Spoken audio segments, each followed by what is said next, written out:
¿Cómo va? Hola, buenos días. Estamos aquí en un podcast más de Círculo de Honor. Mi nombre es Juan Torresea, psicólogo clínico de Círculo de Honor, y estamos a punto de tocar un tema súper interesante. De hecho, estas estrategias, estas técnicas que vienen desde la entrevista motivacional son súper útiles, sobre todo para ciertos casos, y también tienen respaldo basado en evidencia. Así que hoy ya tenemos al licenciado Luis Antonio. Luis Ángel. Luis Ángel, perdón, Carazas, gracias por estar aquí. Vamos a comenzar el tema, así que bienvenidos. Y también tenemos al staff de Círculo de Honor aquí presente para cualquier comentario, así que disfruten del tema. Listo, listo. Primero, agradecerle a Doc la oportunidad de estar por aquí. Me presento, soy Luis Ángel Caraza, soy voluntario aquí en Círculo de Honor. Y quería quizás empezar a tocar este tema de, básicamente, la entrevista motivacional, con una frase que me quedó de una clase en psicología, ¿no? Que es que los psicólogos creemos en el cambio a través de la palabra. Esa es una frase que me llevo y que creo que quizás nos pueda ayudar a nosotros a entender un poquito del fondo de lo que es la entrevista motivacional.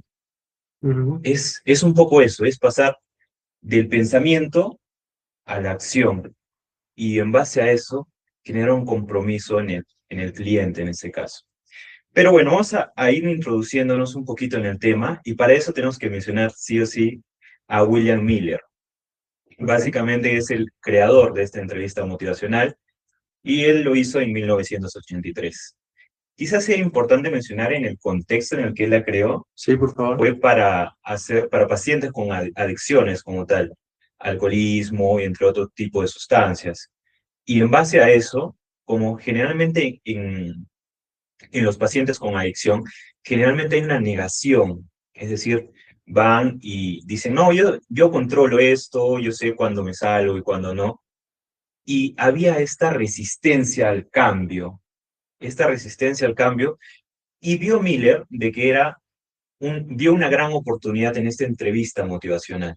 Pero así como Miller, también es importante mencionar a Steven Rollnick en 1991, que fue básicamente el que le dio más difusión, más alcance. Ok. Esta entrevista motivacional lo vamos a tocar en específico en el contexto de María, que es una paciente que tiene el trastorno de ansiedad generalizado. Básicamente ve afectada su vida bueno, en diferentes ámbitos, sea tanto académico, social, familiar, y ella se ve muy influenciada por lo que dicta el cambio climático. O sea, es decir, ya veíamos que su vida tenía los efectos, por ejemplo, de los síntomas del diagnóstico, por así decirlo, que le iba afectando, como comentas, en su vida familiar, en su vida personal, con sus relaciones, quizás también su salud física, y esto nos hacía dar cuenta de que ya había que tomar quizás cartas en el asunto y que necesitaba tratamiento de alguna u otra manera. Claro, y sobre todo mencionar esta persistencia durante los últimos 6 meses, ¿no? Que estaba Claro. manteniendo estos síntomas como tal. Algo interesante de la terapia, bueno, del enfoque de la entrevista motivacional, es que muchas veces nosotros hacemos mucho más caso a nuestras propias razones para cambiar que todas las que nos vayan diciendo externamente, ¿no? Muchas veces cuando uno va al psicólogo o a pedir ayuda, nos dicen 20 cosas de por qué debemos cambiar, Claro. pero no siempre nos escuchamos adentro y encontramos esos motivos que para nosotros son los más clave. Y creo que por eso también es creada para este tipo de pacientes difíciles, ¿no? Claro. Ok, ok. En este caso, como menciona bien el doctor, es que el cambio salga desde uno, quizás desde o sea, hay una conversación evidentemente con el terapeuta, pero esta entrevista motivacional hace que el cambio trate de nacer desde el paciente o desde el cliente, y esto genera un mayor compromiso como tal.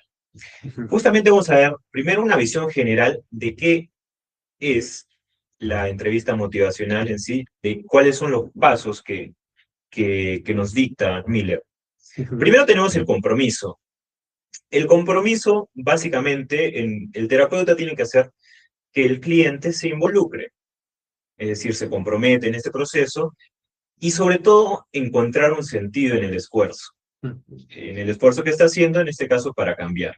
Luego, otro punto importante es el enfoque, que Sí. básicamente es la estrategia, es decir, priorizar lo que se debe trabajar. Hay otro punto interesante que es la evocación como tal. Evocar el habla de cambio en el cliente, y esto se hace mediante algunos pasos, y también darle respuesta al habla de mantenimiento. Que Claro, bueno, eso vamos a ir explicando luego, ¿no? Vamos a ir ahondando un el poquito más. mantenimiento y el cambio. Sí, Ok, sí, sí. Y ok. cómo eso afecta a nuestras decisiones también. Importantísimo cómo nuestras palabras pueden, creo que, dirigir nuestra vida de una manera o de otra, ¿no? Sí. Y también que algunas maneras de hablar o comunicarnos perpetúan algo sin darnos cuenta y como otras nos ayudan a generar esta posibilidad de cambio. Claro, quizás adentrándonos un poco en el tema, en alguna de estas reuniones que hemos tenido, eh, comentaba quizás un poco de las experiencias que he tenido con mis estudiantes y a veces les hago, digamos, le hacía este tipo de dibujo, ¿no? De una persona y que tiene arriba su nubecita, ¿no? En este caso, si en mi nubecita yo soy creyente, me imagino en mi nubecita, no sé, una cruz, este pensamiento se ve reflejado en una acción.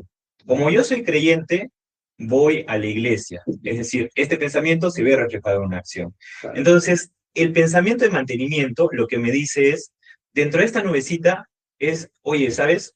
No está tan mal tener ansiedad. Voy a tener ansiedad. Voy a seguir teniendo ansiedad. Por eso se llama mantenimiento. Lo Y normalizo. claro, lo normalizo, exactamente. Y al normalizarlo, eso también lo llevo hacia mi conducta. Es decir, no cambio estos patrones y sigo con la ansiedad como tal. Finalmente tenemos el punto 4, que es la planificación. Mm. Es decir, cuando ya se ha reunido el suficiente impulso para cambiar al cliente, se empieza lo que es la planificación. Es decir, empezamos a tomar acción como tal. Podríamos resumir como que la parte de vincular tiene que ver con, te comprendo, me pongo en tus zapatos. La parte de enfocar tiene que ver con qué vamos a trabajar. La parte de evocar, quizás más con qué valdría la pena cambiar. Y por último, la parte de planificar, qué vamos a hacer concretamente. Sí, exactamente. ¿Ok? Ahí justo es una manera de direccionar que le da Miller, ¿no? Ahora, adentrándonos quizás un poquito en el compromiso. En el compromiso, imaginemos que estamos en una sesión inicial. Lo importante como tal es la alianza terapéutica. La Ujú. alianza terapéutica es sumamente importante en la entrevista motivacional y creo que en todos los enfoques. ¿Por qué? Porque se busca generar confianza y en esta confianza recibes una apertura del cliente y de alguna manera al tener esta apertura también se puede generar este cambio desde el interior del cliente. Ujú. Importante resaltar que tanto la confianza como la empatía mostrados por el terapeuta hace que se reduzca la resistencia al cambio. Ujú. ¿Listo? Ahora, justamente hablando de la resistencia, creo que es muy interesante porque hay resistencias no solamente del parte del paciente, sino también del parte del terapeuta. Ujú. Tocando quizás un poquito primero esto del paciente, está esta habla de mantenimiento, es decir, el normalizar la ansiedad en este caso. Por ejemplo, justificar por qué no deseo cambiar. Una de lo que se suele utilizar es el intelectualismo. Es Ujú. decir, ya, yo pienso mucho y eso me ha ayudado a llegar a conclusiones interesantes. Claro. Entonces, lo voy justificando. Quizás tocando un poquito este tema, el pensar como tal está bien, pero cuando esto empieza a afectar mi vida o cuando esto sobre todo no me lleva a un objetivo o algún fin y simplemente es un rodeo de pensamientos, quizás esto ya es la rumiación como tal, Ujú. y es algo que ya afecta a la persona. Luego tenemos una de las resistencias también, o por qué se da la resistencia, es para evitar las situaciones difíciles. Muy Es decir, cómodas. claro, incómodas, tengo miedo a que algo pase. Precisamente hay algunas personas que no se atreven a enfrentar sus miedos, sus preocupaciones como tal, porque prefieren tener todo controlado, todo controlado. Precisamente de ahí vemos un poco del TOC, ¿verdad? Claro. Que se dirige hacia ahí. Ahora, también otro punto importante y también interesante es la poca autoconfianza. Es importante saber que las personas que llegan a terapia muchas veces ya han hecho uso de las herramientas que tenían a la mano.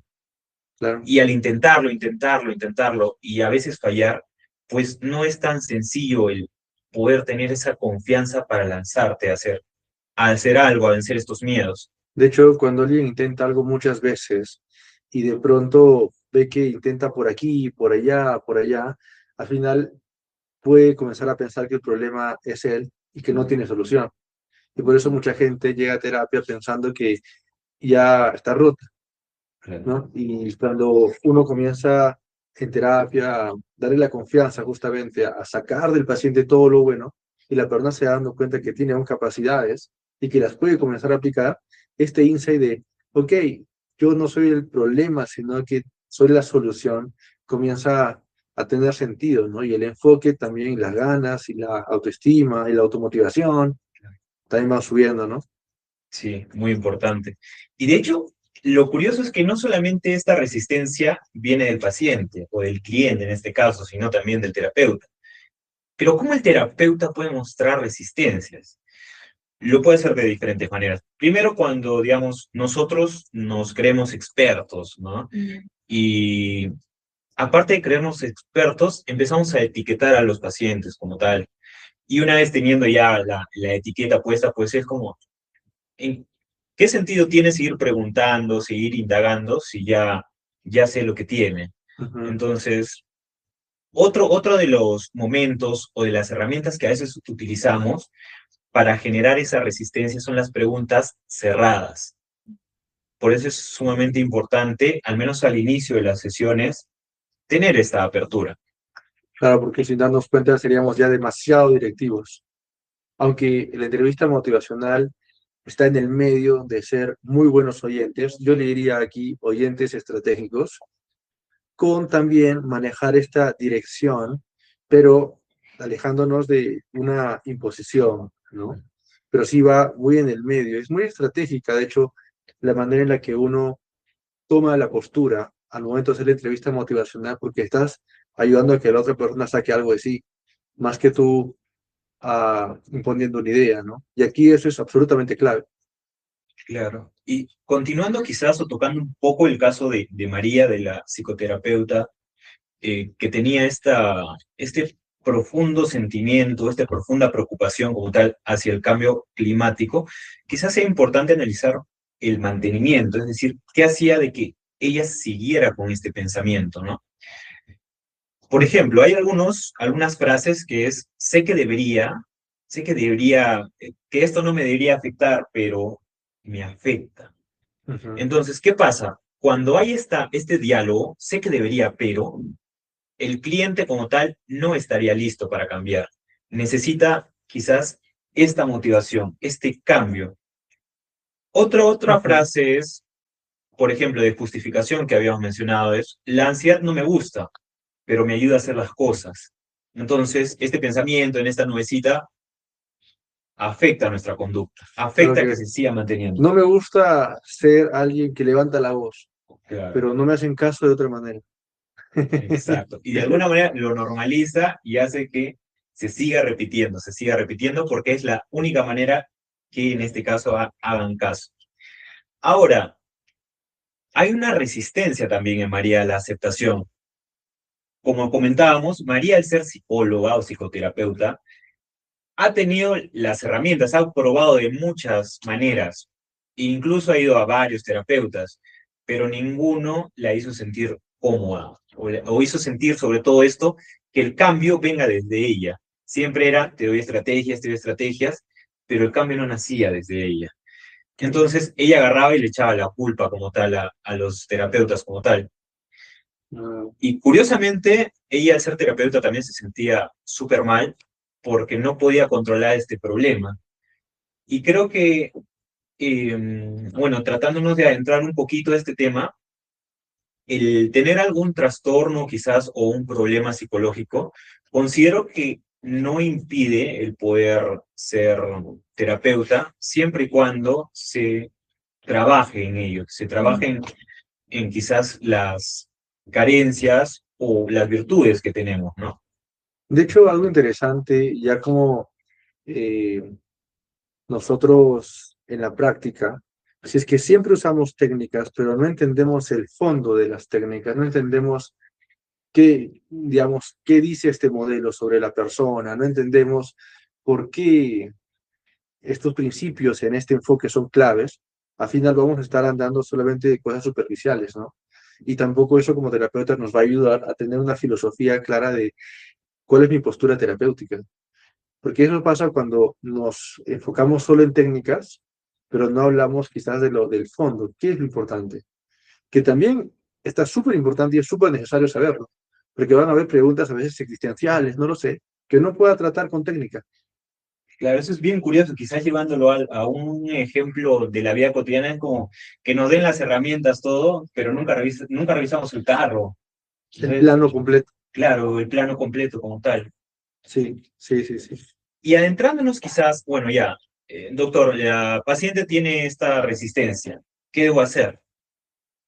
Tenemos que tratar de generar un compromiso como tal. Ujú, Primero, con la positividad como tal, y creo que es básicamente darle esperanza siempre al paciente y que siempre se lleve eso de la sesión. ujú. Explorar al paciente, es decir, qué es lo que busca, ¿no? Bueno, lo conocemos nosotros como el motivo de consulta, ¿no? Básicamente, qué desea obtener de las sesiones. Expectativa también, ¿no? Expectativa. Qué desea lograr? Pero en el caso del paciente es como una meta, ¿no? Sí, sí, claro. Es una meta no técnica, sino es lo que él piensa que le va a ayudar al final la terapia, ¿no? Para.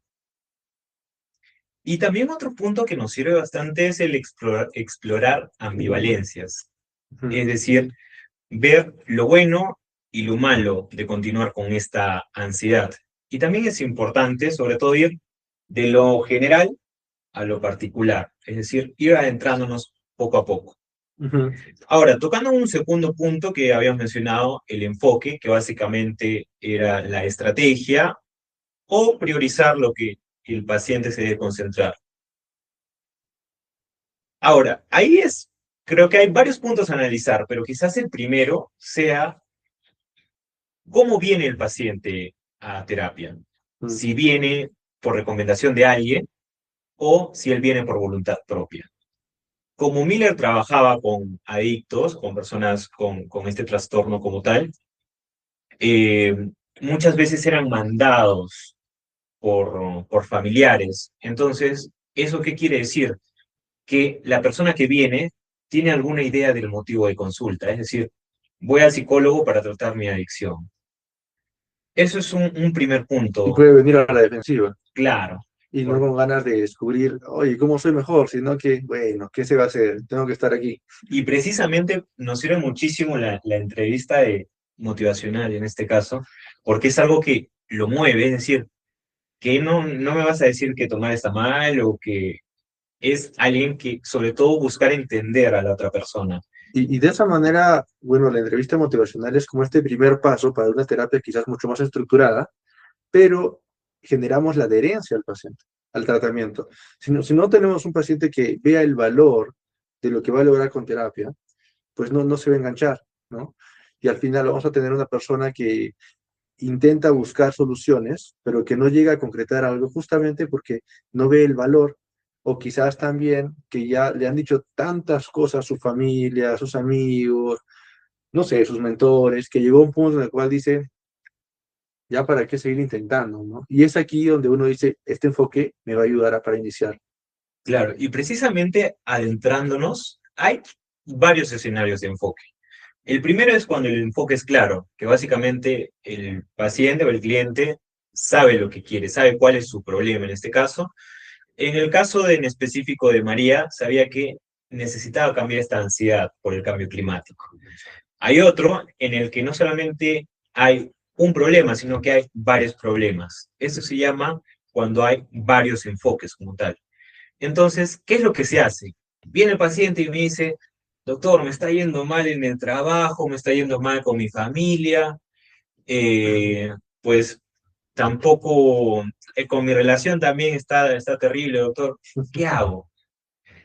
Bueno, uno de los puntos que quizás a mí es el que me ha parecido más interesante es el poder tratar de organizarlo. Es decir, ponerlo, si se puede, en una hoja todo y darle esta jerarquía. Es decir, ¿cuál es lo que me ayuda? O sea, ¿qué punto podría cambiar y que esto me sirva de base para poder ayudar o poder cambiar a los demás? Priorizarlo, Exacto. priorizarlo. Exacto. Quizás preguntarme cuál de estos temas tiene un mayor impacto en mi vida de iniciar con ese, ¿no es cierto? Claro, hay algunos como tal que lo llaman el mapa con varios destinos. Es decir, ¿cuál es el base, no? ¿De dónde sale? Ahora, también hay otro cuando el enfoque es poco claro, es decir, cuando lo que nos conversa como tal el cliente es algo genérico, ¿no? Estoy terrible en la vida, doctor, ya no sé qué hacer.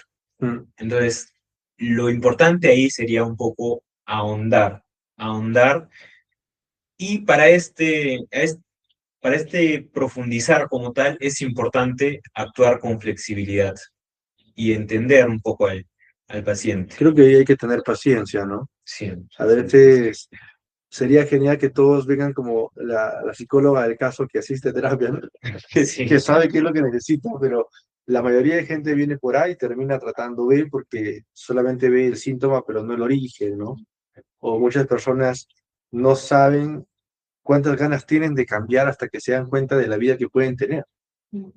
y sobre todo, si bien muchas personas pueden aceptar el síntoma, pero como usted menciona, no quieren adentrarse al origen. Es decir, quiero resolver este dolor de cabeza que tengo, quiero resolver esto que estoy rumiando todas las noches, pero cuando se entran un poco al origen, no, es algo bueno, que preferirían como tal evitar. La semana pasada justo tuve una paciente que vino y me dice, no, necesito que usted me hipnotice, porque he intentado varias cosas y no puedo liberarme de esto, ¿no? Me dice, quiero que me hipnotice. ¿Usted hace hipnosis? Así comenzó la sesión. Bueno, Dale, dale, sí. dale. Y bueno, dentro de los enfoques como tal, encontramos tres estilos muy interesantes. ¿Listo? Para eso quizás les pediría como imaginarnos a un terapeuta que está así con marrocas, con su cliente, ¿listo? Está con marrocas. O atado.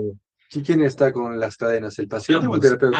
ambos están así como esposados. Ah, ya, ya, vale, vale, vale. Entonces, ¿qué pasa? Hay diferentes estilos. Primero está el estilo de dirigir, donde básicamente el psicólogo, ambos están enmarrocados, el psicólogo estaría yendo un poco hacia adelante.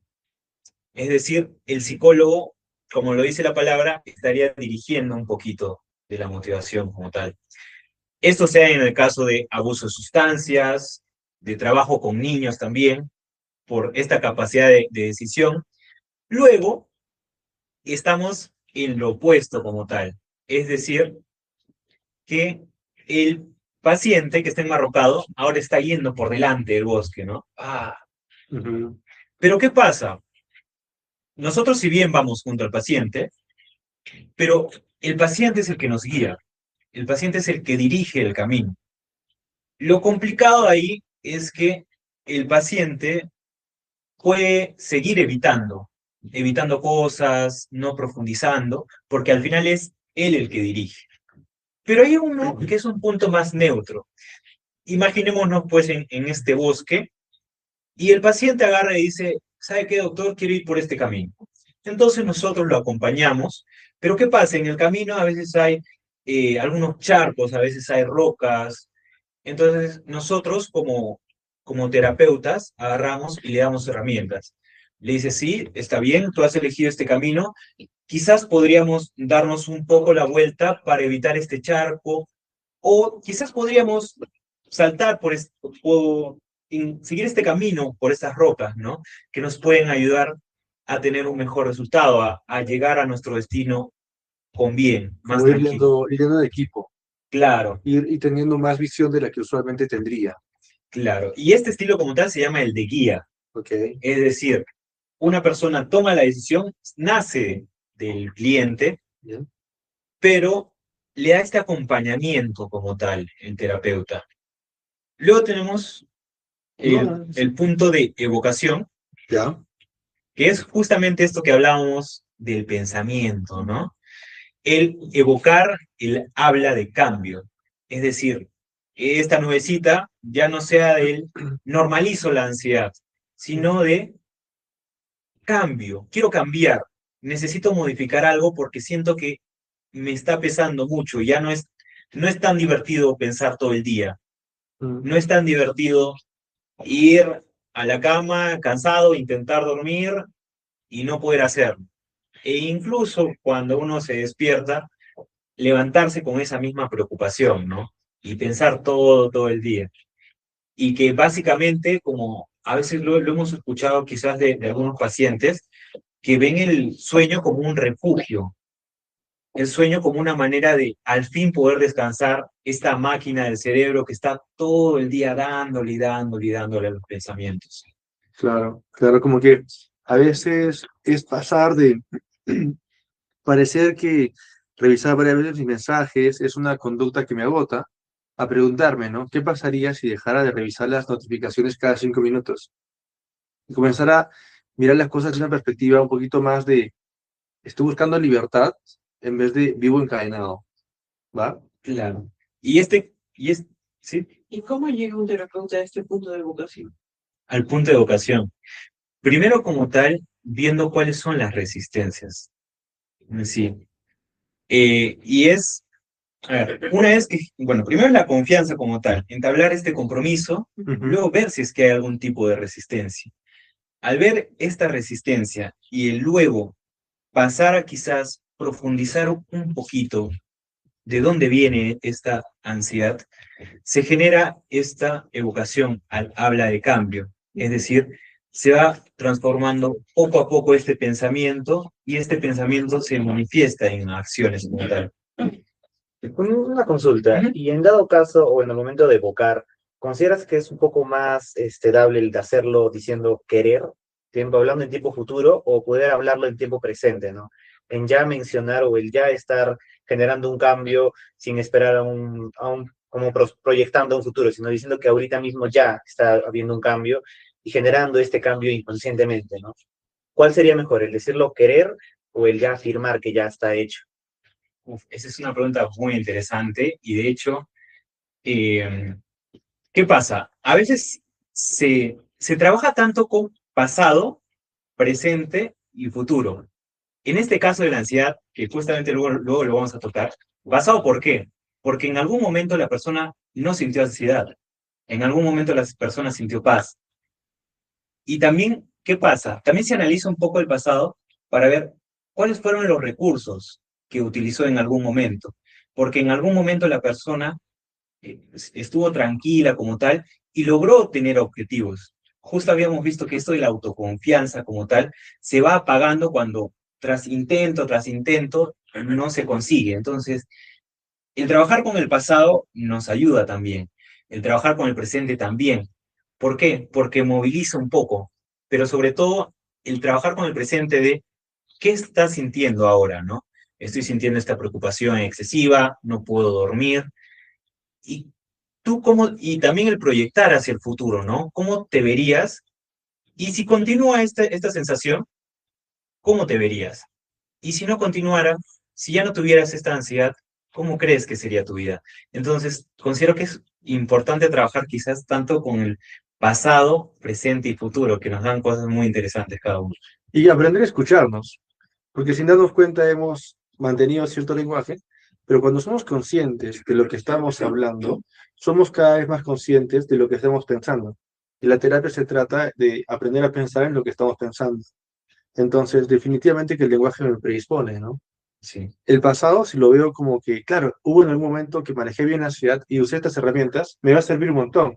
Pero si lo veo como que siempre he manejado mal todas las cosas, claro. me va a dificultar. Y de alguna manera ayuda a ya no ser tan rígido, porque es como decir, ¿no? Como menciona el doctor, no, en el pasado siempre fui malísimo, Y quizás haya habido oportunidades en las que yo haya enfrentado mis miedos, mi ansiedad, muy bien.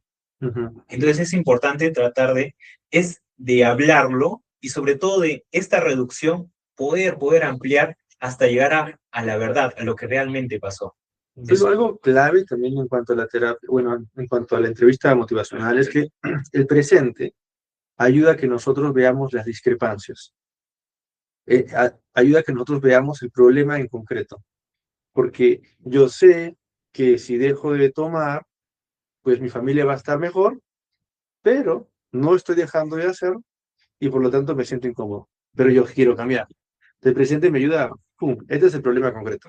y eso es bien interesante porque también vemos un poco lo que es la congruencia de lo que soy y lo que me gustaría hacer. Entonces, eso también genera un cambio. Adentrándonos quizás un poquito a esto de evocar el habla del cambio, primero es trabajar con las ambivalencias, qué es lo bueno y qué es lo malo de tener esta ansiedad, ponerlo en una balanza, básicamente. También es importante el contemplar la vida cotidiana y cómo esta sería en futuro. Justo lo que te comentaba un poquito, de ver esta congruencia, lo que soy y lo que me gustaría hacer. Y si lo que estoy haciendo ahora me va a llevar a ese camino a lo que me gustaría hacer. Es como cambiar el algoritmo, ¿no? De nuestra mente. Exacto.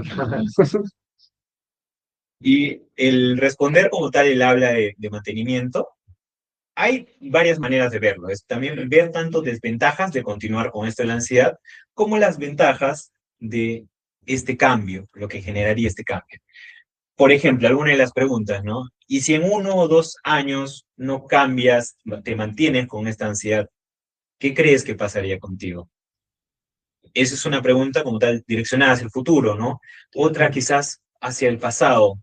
¿De dónde provienen estos miedos o esta preocupación? ¿Cuál sería el mejor o peor resultado? Que también ayuda un poco a ahondar en este tema de la ansiedad. Precisamente el pasado sin la ansiedad nos ayuda a ver que no siempre fue así Ujú. y encontrar eso que buscamos, ¿no? Busco la paz. De hecho, va con el concepto de autoeficacia, de Bandura, ¿no? Si es que yo agarro y me siento capaz de manejar cierta situación, muy probablemente voy a manejarla mejor a que si me siento incapaz de hacerlo. Y cuando yo comienzo a ver el pasado como un conjunto de hechos concatenados que manejo de manera exitosa, en el presente para mí va a ser ello, ¿no? Si yo como terapeuta llevo al paciente a recordar eso, más que las otras memorias de problema, también vamos a estar provocando, ok, es posible. Y esto también conecta un poquito con la terapia centrada en objetivos en este punto. Claro, y quizás ahondando un poquito, hemos visto algo del pasado, del presente, cómo nos puede afectar, pero también el ver al futuro nos ayuda como tal, a proyectarnos, a ver si es esto lo que queremos o no. Y generalmente los terapeutas proponemos tanto de un futuro bueno, por decirlo así, y otro no tan bueno, ¿no? Un futuro donde no haya ansiedad y en el otro sí. Y también un punto importante es el establecer metas concretas que puedan motivar a este cambio, Ujú. puedan hacerlo ya un poco realidad, ¿no? También ver las ventajas. Si mañana no tienes ansiedad, ¿cómo te sentirías? ¿No? Esa es una de las preguntas que quizás nos pueda ayudar. ¿Qué te motiva a cambiar? Que creo que también eso es importante, ese es nuestro pequeño motor. Igual, mi duda viene por aquí. Si hacemos quizás muchas preguntas en futuro, ¿eso no causaría más ansiedad? Por ejemplo, a mí el futuro me causa mucha ansiedad. Y si empiezo a hablar de mañana, de pasado, del futuro en adelante, mis niveles de ansiedad empiezan a aumentar. Entonces, quizás no sé si sería ideal que modulemos un poco las preguntas en futuro o digamos que tiene algún objetivo. Claro, en sí justo habíamos visto un poquito de que esta entrevista motivacional Ujú, nace como tal de Miller que atendía a pacientes con adicciones. ujú, Entonces, el proyectarlos a futuro servía mucho. ¿Por qué? Porque tenían esa visualización de, bueno, voy a estar con mi familia, por fin voy a estar bien, pero es importante siempre ese punto, el ser críticos con lo que recibimos. el decir, el ver tanto lo bueno como lo malo. Y si en este caso a las personas con ansiedad, pues quizás les genera un poco más de preocupación el hablar sobre el futuro, pues podríamos concentrarnos tanto en algo a corto plazo, tanto en el presente, pero sobre todo en algo a corto plazo. O quizás tal vez por ahí fundamentarnos en sus valores, ¿no?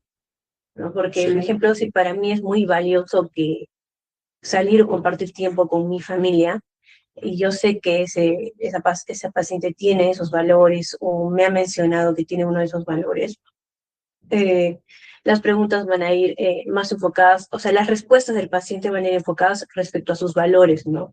Creo que por ahí eh, algunos pacientes sí tienen recursos, como sus valores, yéndonos más allá, tienen un poquito de redes de apoyo, pero También. no todos contamos con redes de apoyo todo el tiempo, por lo menos. Claro. Es interesante algo que mencionaba, Luis lo comentaba también, es que cuando a una persona le cuesta mucho ver el futuro, usualmente mientras el tiempo viene a ser más corto, le es más fácil. Quizás le es imposible pensar de acá a 5 años, pero podemos hablar de acá a 3 meses, o de acá a 5 días, o mañana, ¿qué te gustaría estar haciendo mañana? Cosa que la ansiedad es un poquito más manejable, ¿no? Y obviamente lo podemos combinar con otras cosas. Sí. Y bueno, aparte de esta motivación, quizás sea importante hacer una diferencia entre querer y creer. Uno puede querer cambiar, pero si no creen en el cambio, no va a haber nada. Entonces, el querer es algo como más externo, pero cuando yo creo en el cambio es como si se instalara en esta nubecita. Y con una vez que ya se ha instalado y voy dando prueba de que en verdad quiero con hábitos, con conductas, pues esta idea se va reforzando, ¿no? De verdad quiero cambiar, de verdad quiero hacerlo. Quizás poniéndolo un poco en el contexto de adicción como tal es, no, yo quiero mejorar por mi familia. Entonces, como quiero mejorar, eso también lo llevo a hábitos. Ujú. Y voy, no, creo que algo que me ayuda, por ejemplo, es correr. Voy y corro todos los días, y eso hace que también esta nubecita, por decirlo así, o este pensamiento se fortalezca. Es decir, oye, ¿sabes? Tú eres capaz de hacerlo. De hecho, hace poco, una sesión hace, creo que unas 2 horas, uno de los motos que estábamos como que hablando con este paciente es que mis acciones hablen más fuerte que mis emociones y que mis pensamientos. Y justo ahí, ¿no? Porque claro, si yo quiero cambiar y mi familia me importa, mis acciones van a estar diciendo, si es que ya voy trabajando en terapia y esforzándome diligentemente, por más de que a veces tenga pensamientos de que, oye, no lo estoy haciendo bien o no soy capaz, ¿no? Y poco a poco ahí yo reconocer esas cosas subjetivas ayuda un montón. Sí, y también nos ayuda mucho, sobre todo, el reconocer, como habíamos conversado, que cuando vienen a terapia son personas que ya han intentado de muchas veces. Han dado mucho han sacado muchas de sus herramientas y a veces no han logrado quizás su objetivo. Pero también es importante no solamente verlo desde lo negativo, sino desde lo positivo. Es decir, ha habido intentos en que sí han logrado cosas. Sí. ¿Y cuáles son estos intentos? ¿Qué hizo? ¿Y cómo la hizo sentir? Que creo que también es algo que nos puede ayudar. Ujú. Creo que también se realiza mucho la confianza en sí mismo cuando hablas de creer y de ¿qué dijiste? Es querer Y creer. y creer, ¿ya? Porque, por ejemplo, justo hace poco alguien me comentaba, yo le mencionaba, ¿no? Yo sé que no me voy a levantar temprano, para mí no es lo de levantarse temprano, odio levantarme temprano, yo afirmaba eso. Y esa persona me respondía, pero es que tú al decir eso no estás confiando en ti, ¿no? No confías en que tú lo vas a hacer. Entonces, si tú confías en que lo vas a hacer, al otro día vas a decir, sí, me voy a levantar temprano y te levantas temprano. Entonces, eso cambió mucho el chip que yo tenía de que no es para mí lo de levantarse temprano, no es para ti. Y estoy segura que eso le sucede a muchos, pero con otras cosas. Entonces, al yo lograr levantarme temprano y hacerlo, me demuestro a mí misma que confío en mí. Sí. Sí, sumamente importante. Ujú. Y cómo de esta idea, ¿no? Que muchas veces está como, a veces echada o vista menos. Es como, No, o sea, ¿qué va a cambiar que tú digas que tú sí puedes salir a correr o que tú sí puedes levantarte temprano, ¿no? Pero esto también el darnos esta oportunidad también nos ayuda a tenernos confianza, es decir, yo puedo, yo voy a salir y hacerlo, ¿no? Sí, también podemos considerar de que el hecho de querer o querer algo puede, si es que no se dirige de manera correcta, puede convertirse en un mismo ciclo, en el hecho de que, digamos, tú quieres renunciar, vamos a hablar del tema del alcohol, ¿no? Tú quieres renunciar al alcohol y tienes muchas ganas, tú puedes tener muchas ganas, pero como también mencionas, sin la accionar o sin la acción, no se va a generar nada. Y si tú mantienes ese querer por mucho tiempo, al final de cuentas se va a volver parte de tu ciclo. Vas a seguir como tu rutina habitual de querer cambiar, y eso en vez de generar una mejora, va a generar una autodestrucción en la persona, porque ya no solo le sumas la adicción que tienes, sino le sumas el malestar de sentirte prácticamente que no puedes mejorar.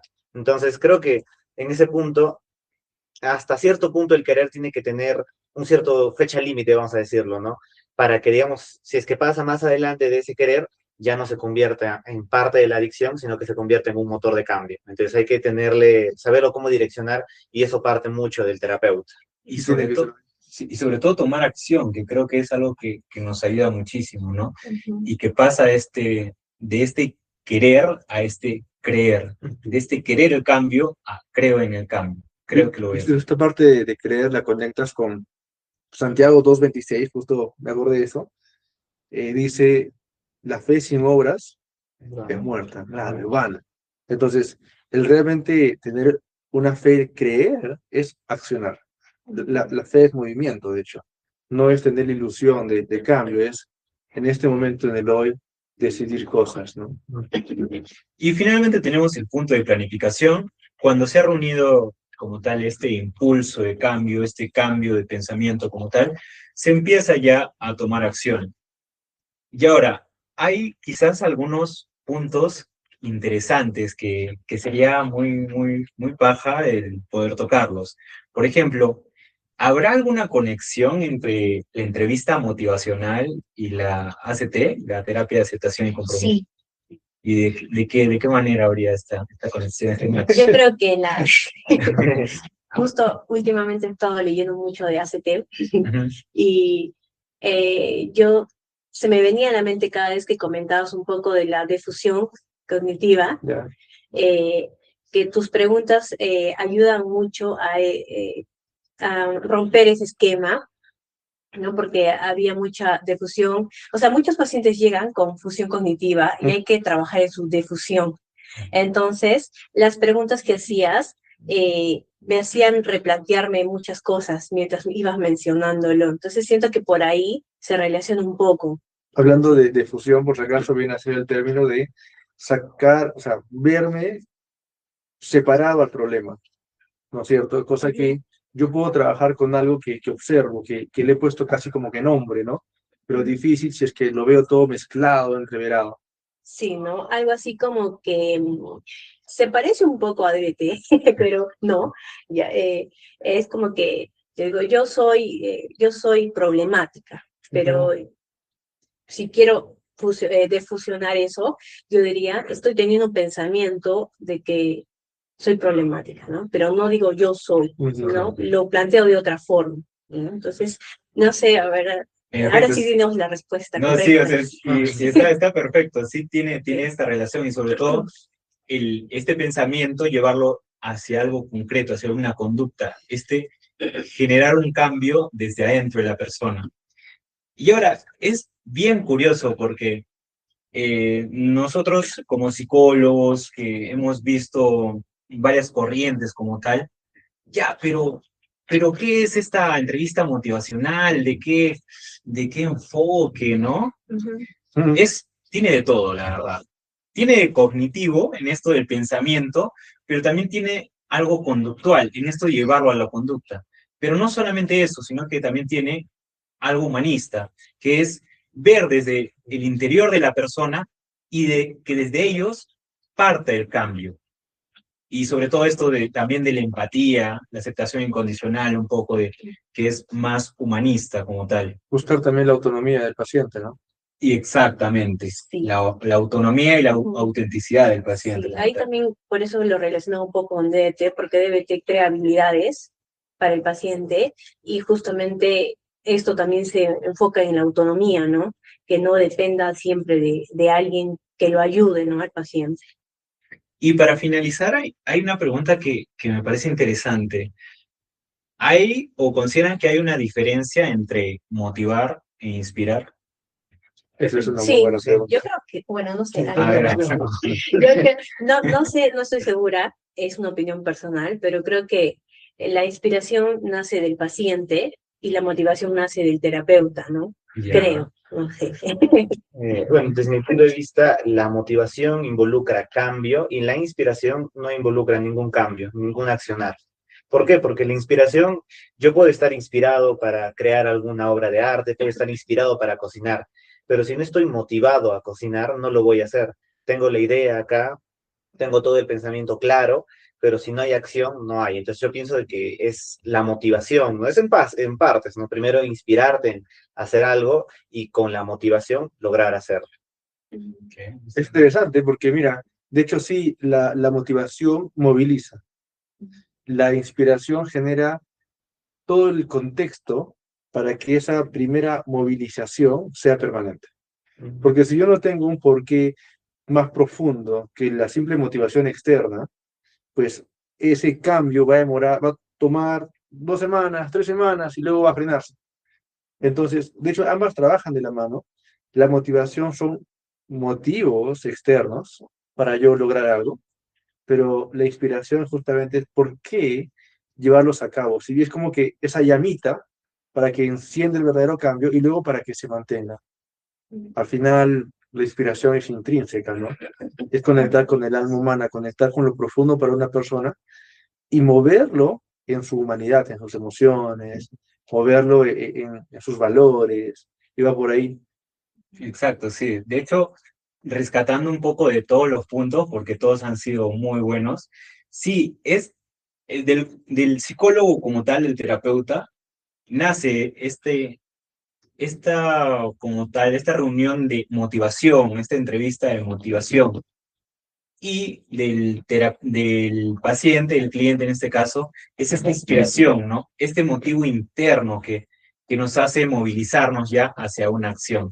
Entonces, y eso ya sería como para finalizar, quizás alguna pregunta o duda que haya quedado en el camino. Te has salvado porque he llegado un poquito tarde. Ha sido un tema muy bonito. Creo que es una muy, muy buena herramienta. La verdad que hay casos que ameritan que comencemos por aquí. Yo iría a tenerla en cuenta cuando veamos que es una sesión que puede tener que ver con adicciones, sobre todo, que puede tener que ver con una persona que ha intentado esto muchas veces, pero no tiene la motivación de llevar un proceso completo. Que veamos esto cuando hay una familia que está agotada y hay una persona que no se da cuenta que la dinámica está permaneciendo porque sencillamente no entiende su situación o su posición. Entonces, ahí nos puede ayudar mucho. Eh, Tenemos que tener esta herramienta a la mano, la verdad. Nos sirve bastante y gracias por la exposición. Ha sido muy buena. También gracias a todo el equipo. Sí, estuvo chévere. Nos vemos en la siguiente. Bye bye.